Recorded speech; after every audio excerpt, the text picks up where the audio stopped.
Six Flags St. Louis is a Six Flags park located in Eureka, Missouri. The park is located around 40 minutes from downtown St. Louis and is on the outskirts of the St. Louis area, pretty isolated from the city and other major St. Louis suburbs.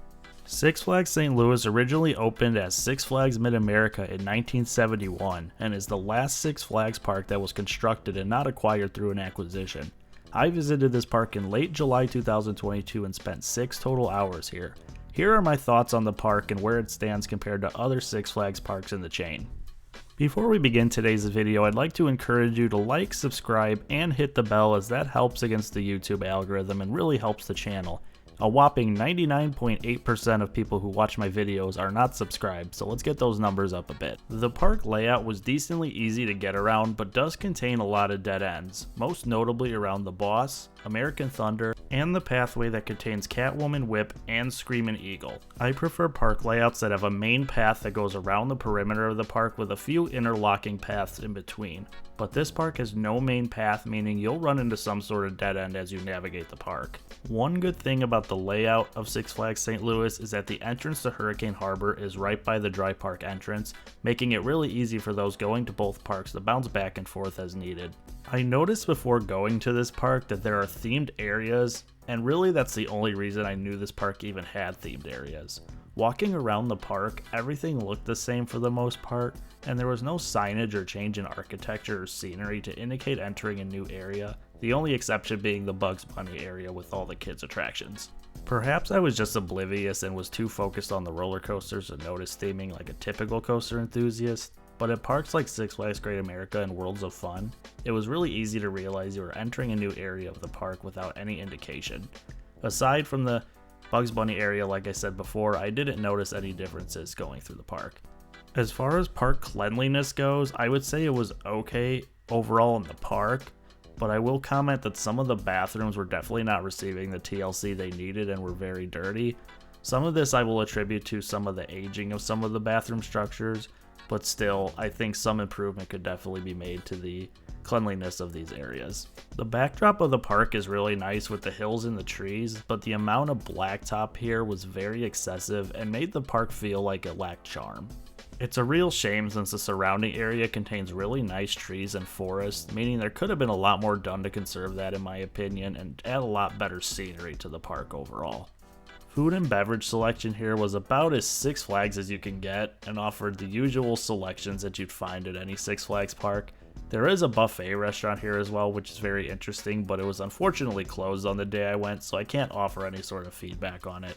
Moving on to operations and staff, I attended this park on a Thursday, so I did not anticipate 2 train operations on most of the roller coasters. However, every roller coaster was running 1 train besides Pandemonium. For comparison, I visited Worlds of Fun the day prior, and despite being a weekday with similar attendance as St. Louis, the park was running 2 trains on every roller coaster except for Prowler, which was a walk-on anyways.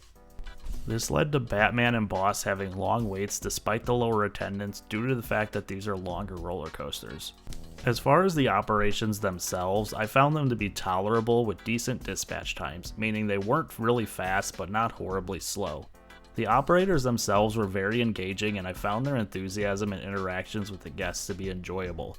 Whether it was trivia, telling jokes, or even the operator on American Thunder who sang happy birthday to a guest on the lift hill speaker as they went up on the ride. It was nice to see ride operators being engaging, and I found that parks on days with lower capacities, the ride operators appear to be more enthusiastic and have more of a fun time, which is nice.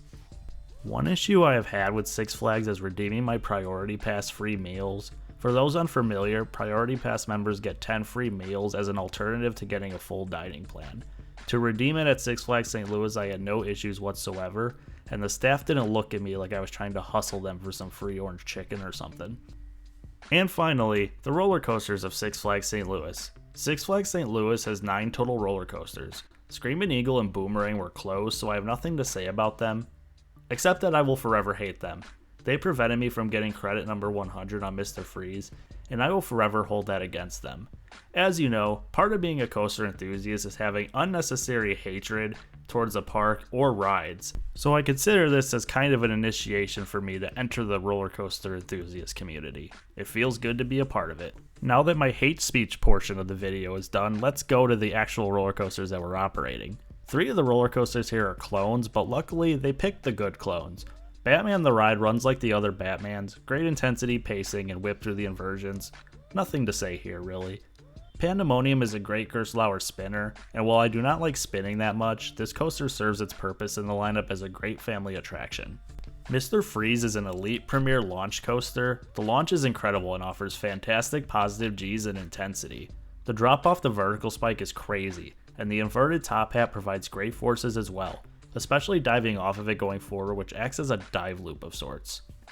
American Thunder is a great GCI wooden coaster with a pretty unique layout compared to the other GCIs I have ridden thus far, and is the first one that I preferred in the front row. River King Mine Train is a standard mine train coaster, but I did love the drop in the tunnel to close out the ride, which was a nice surprise. Ninja is the infamous Vekoma aero looper that gets a lot of hate. While not perfect, it was nowhere near as rough as people say it is, and I actually considered getting another ride on it like some sort of sadist, I guess. The Boss is a monster of a CCI wooden coaster with great intensity and airtime. However, the roughness was just unbearable for me. My roughness tolerance is pretty high, and I love a bit of roughness on wooden roller coasters, but the roughness here was headache inducing. A GCI retrack or RMC conversion can make this ride elite in my opinion. As a whole, this roller coaster lineup is actually pretty decent and covers a lot of the categories you would want from a roller coaster lineup. Launched roller coaster, looping roller coaster, inverted coaster, multiple wooden roller coasters with variety in layout and intensity, spinning coaster, and mine train. The problem is that Batman and Mr. Freeze can easily be considered the best 2 roller coasters in the park, and they're clones, meaning you could ride these in other parks. My suggestions would be a 4DSNS free spin that I think would work here, but then again you just run into the same problem I previously mentioned with this being a clone heavy park. I think the best option here for Six Flags St. Louis, if I was in management, is staring at that huge monstrosity that is the Boss. This roller coaster is one that I can see the case for a retrack or RMC conversion, and I think both of them would make this a top tier wooden coaster or top tier hybrid. Get it done, St. Louis. Nelly's counting on you. I'm from the loot and I'm proud, run a mile.